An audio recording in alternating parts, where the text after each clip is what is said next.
We got a lot of injuries, signings, workouts, all that good stuff for the Saints, and we're going to cover it right here on the Straight Up Saints podcast. You're listening to the Straight Up Saints podcast.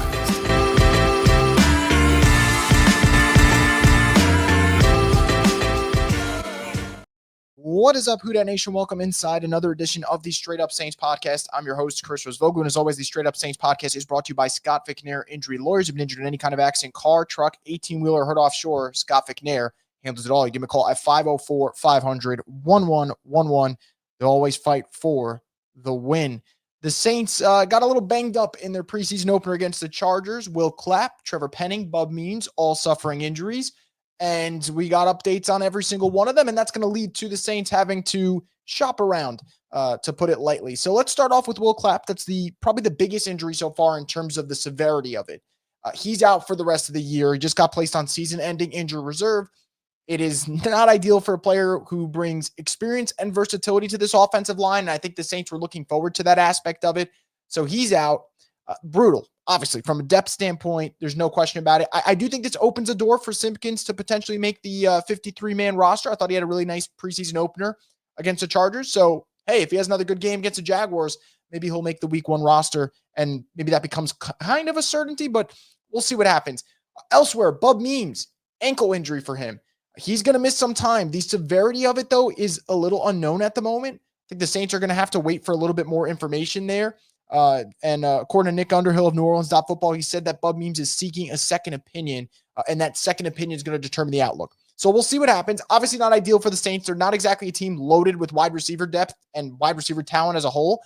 I do think Bub Means' injury will force this team to go add another wide receiver, which is something that I wish they would do even if Bub Means was fully healthy, because I don't really like this wide receiver room outside of your main two guys in Olave and Shaheed. But Bub Means is going to miss time. That should open up the door for a guy like Mason Tipton, who I think did a really good job of making a name for himself in the preseason opener, 54-yard touchdown against the Chargers. This also actually helps out a couple guys like Velus Jones and Dante Pettis. So those players who special teams is probably the route for you. Maybe wide receiver might be the route for you to make the roster as well, and not just what you bring on special teams because of this injury to Bub Means. So unfortunate for the second-year guy out of Pitt. But again, that stuff like this, one door closes, another opens. For other players, we'll see who steps up for the Saints. Third injury, Trevor Penning, the biggest name of the bunch for sure. According to Ian Rappaport, it is a foot injury. It is not major. He will miss a few weeks, though, and the Saints will have to go from there. Now, it doesn't say yet, and because it's a few weeks, the door is definitely open for him to play week one, but the status for that season opener for Trevor Penning is undetermined at this time. So we're going to have to wait for a further update on this situation. I think the Saints obviously would love to have Trevor Penning in that starting lineup. He is their left guard if he's healthy. Now you don't have Will Clapp, so you have one less option to go to. I'd imagine Dillon Radunz would be the guy that steps in at left guard. He was horrendous at right tackle in the preseason opener, but again, kicking him inside is probably why the Saints really wanted him to begin with. And I would imagine if Penning can't play week one, that's your starting left guard, Dillon Radunz, but we'll see what happens. A few weeks for this injury. Hopefully Trevor Penning will be back on the field in no time. So we'll have to wait for another update there. That said, because Trevor Penning's hurt, because Will Clapp's hurt, because the Saints lost Bub Means to an ankle injury for at least the next few weeks, they did some, let's call it bargain bin shopping today, bringing in a bunch of players for a workout. I mean, it's literally like a CVS receipt in terms of the length of this list, but brought in veteran offensive lineman Cody Whitehair. He's been around the league. Let's just put it, he's played with Chicago. He's played with the Raiders, former Pro Bowler. And I think for Cody Whitehair, obviously his best days are behind him. I think it was only 3 starts last year. Did appear in a lot of games, but only 3 starts under his belt last year. Overall, over 120 starts in his career. So experience would be there. You're not obviously signing Cody Whitehair at this point in this offseason and thinking he's going to save your offensive line. But if that workout went well and the Saints feel like bringing him in, look, there are worse options at this stage in time. Also looked at Scott Quessenberry at the offensive line spot, looked at Nick Harris. Wide receiver wise, bringing in Justyn Ross, bringing in Cornell Powell, bringing in Javonte Payton, and Roderick Daniels. I think Justyn Ross is the name that stands out from the bunch because anyone who's watched college football over the last 5, 6, 7 years really, really liked Justyn Ross at Clemson. And he's one of those guys that you felt like if he could stay healthy, maybe could be special in the NFL. Didn't really get that opportunity with the Chiefs, but who knows? Maybe the Saints want to kick the tires on a young guy like him and see if he can end up stepping up to the plate. But Justyn Ross is a fascinating name, man. This is a guy who, like I mentioned, like that first year at Clemson, he looked like a special player.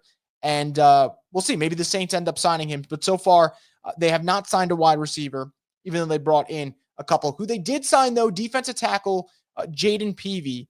He's been agreed to a deal. And also, they're expected to bring in Seth Green and Roderick Daniels. So Roderick Daniels would be the wide receiver signing if this one ends up being confirmed. And then Seth Green for the Saints. I think, though, Jaden Peavy's an interesting one. I didn't think they needed more defensive line depth. You bring in a guy who he's literally bounced around the league. Titans, Panthers, Browns, Texans in the last 3 years. So he's bounced around the league. I didn't think the Saints really needed to bring in defensive line depth. I actually thought that was one of the really nice bright spots of the opening game. Chris Rumpf was really good. Christian Boyd was good. Fadil Diggs was good. But you go out there and you get yourself some depth. So that's what they addressed there.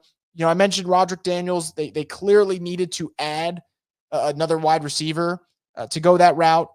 You know what? It is what it is. Seth Green adding another tight end.